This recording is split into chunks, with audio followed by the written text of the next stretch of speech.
অশ্লীলতা বর্জনে ইসলাম কি কি ফর্মুলা আমাদেরকে দিয়েছে যদি সংক্ষেপে তুলে ধরুন। ইসলাম একটি শালীন ধর্ম, মানুষকে সভ্যতা, ভদ্রতা, শালীনতা শেখায়। অতএব শালীনতার বিরোধী যত কর্মকাণ্ড রয়েছে ইসলাম নিষিদ্ধ ঘোষণা করে, হারাম ঘোষণা করেছে। শুধু হারাম ঘোষণায় করেই ক্ষান্ত হয়নি, তার জন্য কঠিন শাস্তির ব্যবস্থা রেখেছে। যেমন সাপোজ জিনা, একটা অশ্লীল কাজ, এখন সকলে একমতের ব্যাপারে, কেউ অস্বীকার করতে পারবে না জিনা খুব ভালো জিনিস। এটার জন্য কঠিন শাস্তির ব্যবস্থা রেখেছে। আযযানিয়াতু ওয়াযানি ফাজলিদু কুল্লা ওয়াহিদিম মিনহুমা মিআতা জালদা। জিনাকারী পুরুষ হোক মহিলা হোক উভয়কে 100 বেত্রাঘাত করো। ওয়ালা তাখুযকুম বিহিমা রাআফাতুন ফি দীনিল্লাহ, আল্লাহর বিধান বাস্তবায়নে কোনো দয়া দেখানো যাবে না, যে খুব আস্তে আস্তে মারবে তাও করা যাবে না, আবার গোপনও করা যাবে না। ওয়ালিয়াশহাদ আযাবাহুমা তায়ফাতুম মিনাল মুমিনিন, মুমিনদের একটা বিশাল গ্রুপ যেন দেখতে পায় যে এই জিনাকারীদেরকে শাস্তি দেওয়া হচ্ছে। তাইলে এই শাস্তি দেখলে অন্যরা এতে বিরত থাকবে। আর যদি বিবাহিত হয় কেউই অথবা উভয়, তাহলে তাদের কি ফারজুমুহুমা আলবাত্তা নাকালা মিনাল্লাহ, আর শাইখ ওয়া শাইখাতু ইযা জানায়া ফারজুমুহুমা আলবাত্তা নাকালা মিনাল্লাহ। যদি বিবাহিত পুরুষ অথবা নারী যদি হয় আর জিনা করে, তাহলে তাদেরকে চতুর্দিক থেকে পাথর মেরে হত্যা করো। আচ্ছা আচ্ছা, আল্লাহর পক্ষ থেকে শাস্তির বিধান। তাইলে জিনা একটি মারাত্মক অশ্লীল কাজ, ঘৃণিত কর্ম। এই ঘৃণিত কর্মকে যাতে সমাজে প্রসার লাভ করতে না পারে এমন কঠিন শাস্তির ব্যবস্থা এবং প্রকাশ্য ভাবে দেওয়ার জন্য আল্লাহ পাক নির্দেশ দিয়েছেন। তারপরে এটা একটা অশ্লীল কাজ।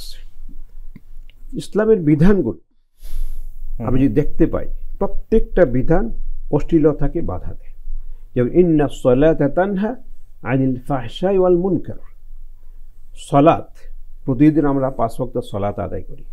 এই 5 ওয়াক্ত সলাত আল্লাহ বলেন অবশ্যই অশ্লীল কার্যকলাপ, ঘৃণিত কর্মকাণ্ডকে বাধা দেয়, আসতেই দেবে না। যদি কেউ রীতিমতো সলাত আদায় করে তাহলে অশ্লীল কাজ সে করতে পারে না।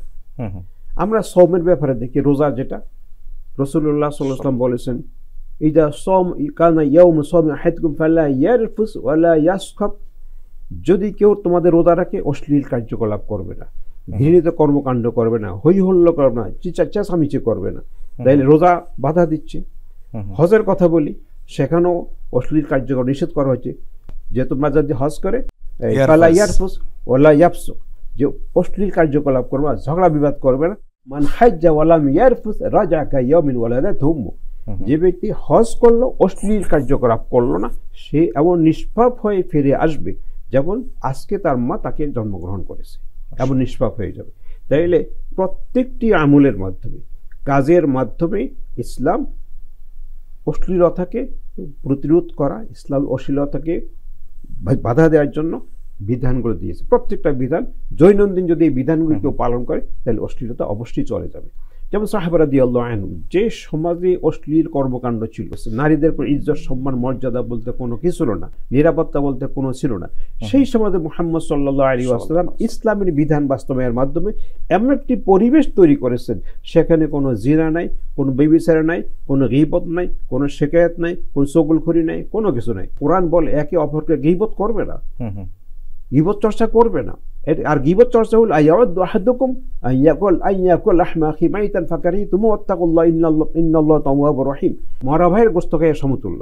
কেউ কি আসো তোমাদের যে তোমার মরা ভাইয়ের গোশত খাবে? কেউ পছন্দ করে না, অতএব গীবত করবে।